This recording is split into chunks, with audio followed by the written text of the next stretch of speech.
Сәлем сәлем оқушым, қал жағдайың қалай? Сені өзімнің сабағымда көргеніме қуаныштымын. Сенімен бірге физика пәнінің аманқол шығуы, алдағы 6 ай бұйырса бірге сабақ өтетін физиканы түсінуге тырысатын боламыз. Ал енді бүгінгі бірінші сабақты бастайық. Жалпы алғашқы сабағымыз болғандықтан қатты қиын болмайды. Дегенмен есептер болмаса да теорияларды жақсылап тұрып өтіп алайық бүгін бірінші сабақта. Енді менің отырған фонымды қара, осы суретті байқасаң бір сен үшін таныс картина болуы мүмкін. Өйткені балалық шағымызда немесе тіпті қазірге дейін ауылда немесе бір қалада үй қараңғы болып тұрған кезде терезені ашып қалсаң бір шаң тозаң сияқты көрінетін. Иә?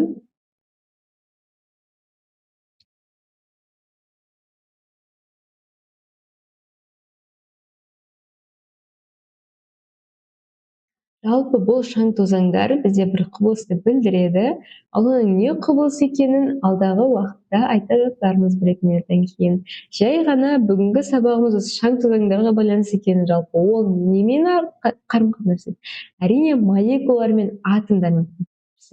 Жалпы сабағымыз бізде молекулалық физика туралы болады екен, яғни 8-ші сынып тақырыбын молекулалық физикадан бастаймыз. Бүгінгі сабақтың тақырыбы жылулық қозғалыс, броундық қозғалыс, диффузия.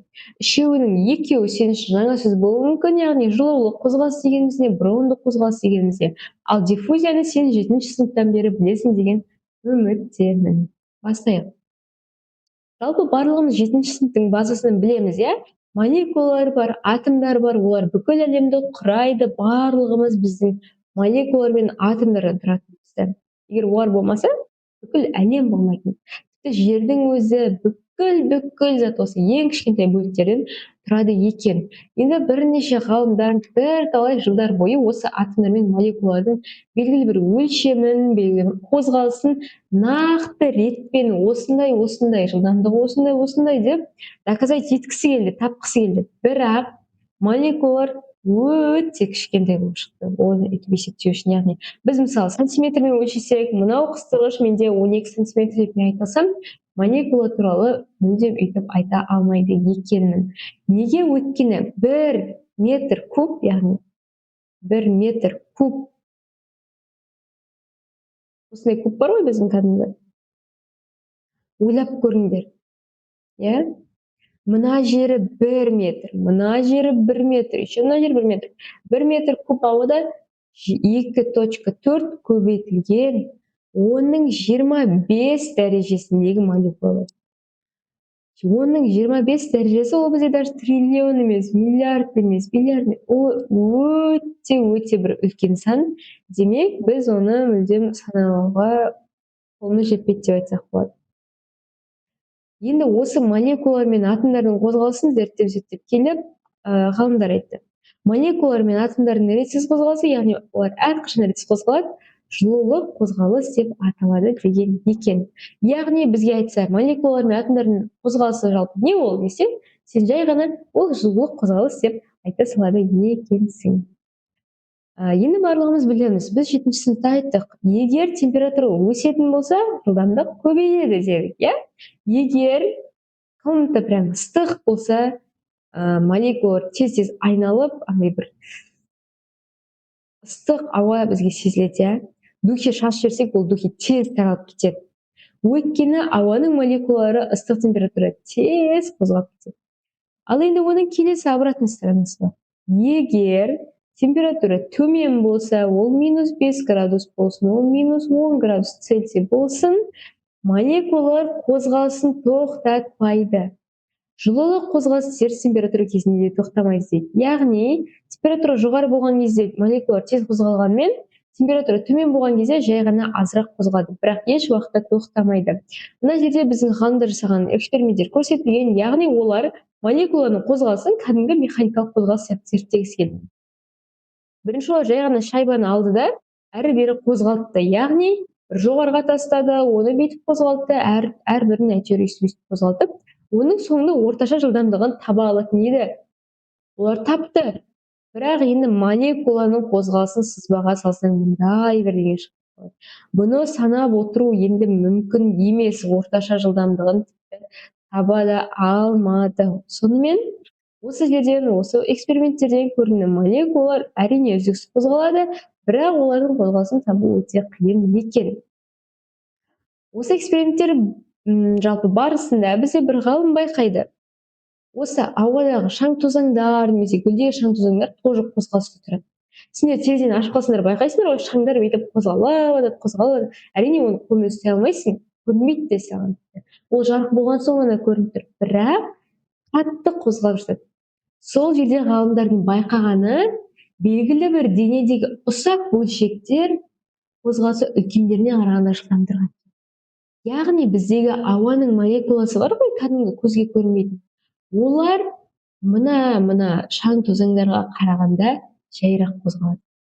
Соны ғалымдар байқап айтқан болады. Есте сақтаңдар. Мынау шаң-тозаңдар біздің көзімізге көрінеді. Нервымызға тиіп тұрады ғой, неге шаң болып тұр мына жерде. Сол шаңдар ауаға қарағанда тезірек қозғалады. Бұл бізде броундық қозғалыс деп аталады. Жаңадан бері айтпай отырғаным осы броундық қозғалыс. Молекулалардың соққысының әсерінен сұйықта немесе газда қалқып жүретін қатты дененің ұсақ бөлшектерінің үздіксіз ретсіз қозғалысы. Яғни ауада немесе бір судың ішінде жүретін бір шаң-тозаңдар болады ғой. Су 100% таза болмайды ғой ешқашан. Оның ішінде біз көрмейтін бір бөлшектер бар. Сол бөлшектерді көруіміз де мүмкін, көрмеуіміз де мүмкін әрине. Бірақ сол бөлшектер мына молекулалар бір-бірімен қозғалып соғысып жатқан соң, бұларды да соғып жібереді да, араласып жүріп. Сол үшін бұлар оларға молекулаларға қарағанда тезірек қозғалады. Қызық, иә? Міне күн сәулесіндегі тозаңдардың хаостық қозғалысы осы қозғалысқа мысал бола алады екен. Жаңадан бері айтып жатқан қозғалысымыз осы. Енді қараңдар, бізде Браун деген бір ғалым бар. Ол кісі ең бірінші осыны байқапты. Суда еріген гүл тозаңдарын микроскоппен бақылаған. Гүл тозаңдары деген кәдімгі кішкентай тозаң ғой, шаң сияқты. Олар судың ішінде прям тез қозғалған. Соны микроскоппен қарағанда байқаған. Үздіксіз бөлшектер қозғалыс жылдамдығы ірілердің, яғни судың молекуласына қарағанда тезірек қозғалады екен. Бірақ ол не екенін түсіндіре алмады. Кейін оны уже біз ашып түсіндірдік, молекулалар бір-бірімен тебілетін болған соң, оларды теуіп жібереді деген сияқты, иә? Бірақ осы кісі ең бірінші байқаған үшін, кейін осы заңдылықты ашқан Смолуховский және Эйнштейн 1404 жылы, 1405 жылы екеуі қатар ашқан, солар броундық қозғалыс деп осы ғалымның бір атын бере салған екен. Өте молодец, әрине. Осының бәрін көшіріп аламыз. Енді броундық қозғалыстың бетін жаптық, диффузияға көшейік. 7-ші сыныптан бері білесіңдер диффузияның не екенін. Бір заттың молекулалары мен атомдарының басқа бір заттың молекулалары мен атомдарының өзара араласу процесі. Яғни біз ауаға духи шашып жіберсек, ол кабинетті иісімен алып кететіні. Ыстық шайға бір сүт қосып жіберсек, однородный бір масса, яғни бір ақ шайды құрайтыны. Екеуін тым жақсы бәріміз білеміз. Бірақ сендер білесіңдер ме? Диффузия заттың үш агрегаттық күйінде де жүре береді. Яғни сұйықты біз айттық шай деп. Молекула жалпы ауаны, газ түрін айттық, духиді шаштық, ол ауаға таралып кетті. Үшіншіге қатты күйінде де диффузия жүреді екен, оказывается. Бірақ қатты денелерде молекулалар жай қозғалатын болған үшін бізде диффузия құбылысы просто жай жүреді. Көзге көрініп тез болып кетпейді, шай мен сүт араласқан сияқты. Бірақ диффузия құбылысы әрқашан әртүрлі денеде болады екен. Осы молекулалардың қозғалысы, бір-бірімен араласу, оның бәрі бізде МКТ-ға келеді. Ол бізде ең үлкен, ең генеральный правило. Оны енді ұмытуға вообще болмайды сендерге. Молекулалы кинетикалық теория жазылады. Молекулалы кинетикалық теория. Бірінші, екінші теориясында барлығын білесіңдер деп ойлаймын. Барлық заттар өте ұсақ бөлшектерден, молекулалар мен атомдардан. Ал заттың бөлшектері үздіксіз және бейберекетті түрде қозғалатын, сендер тоже білесіңдер. Бірінші, екінші правиласын жасалыңдар. Енді үшке көшейік. Молекулалар немесе атомдар арасында тартылыс және тебу күштері әрекет. Қалай? Осыған дейін басқаша болды ғой деп ойлаулары мүмкін. Жай ғана бұл нақтырақ жазылған түрі. Яғни екі молекула, яғни молекула ішінде атомдар бар, иә? Екі молекула бір-бірімен үздіксіз ретсіз қозғалыс кезінде бір-біріне жақындауы мүмкін, өйткені олар әлемдегі бүкіл зат бір-біріне тартылатынын білесің. Сол сияқты бұл молекулалар да бір-біріне тартылған кезде соғылады. Соғылған үшін сен мысалы екі адам бір-біріне соғылған кезде олар кері тартылып кетеді ғой мысалы. Екі доп бір-біріне лақтырып қалсаң, бір-біріне қозғалған кезде екі жаққа ұшып кетеді екеуі. Сол сияқты олар бір-біріне тартылып соғысады да кері тартылады. Ол бізде тебу күші болады екен. Тартылыс күші бір-біріне жақындауы, тебілуі ол бір-бірін теуіп жіберуі, грубо говоря. Осыны түсінікті болды деген ойдамын. Жалпы МКТ-ны жасауда рөл атқарған ғалымдар бізде Клаузиус, кешіріңіз, Джоуль, Максвелл, Больцман және Ломоносов атты орыс ғалымы екен.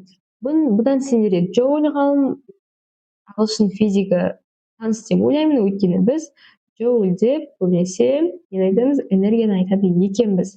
Яғни бір ғалым бірнеше затты ашты деген сөз бұл. Сабақ сіздерге түсінікті болды деген ойдамын. Міндетті түрде көшіріп аламыз, бәрін конспекттеп аламыз, конспектті тапсырамыз. Ал егер сабақ түсінікті болса, бір конспекттің соңында үлкен плюс қойып кетіңдер. Маған болса, мен міндетті түрде қарап, байқап отыратын боламын. Ал егер кішкене түсініксіз болса, онда міндетті түрде минус қойып кетіңдер және практикалық сабақта түсініксіз болған сұрақтарыңды сұрай қойыңдар. Ал келесі сабақта кездескенше сау болыңдар.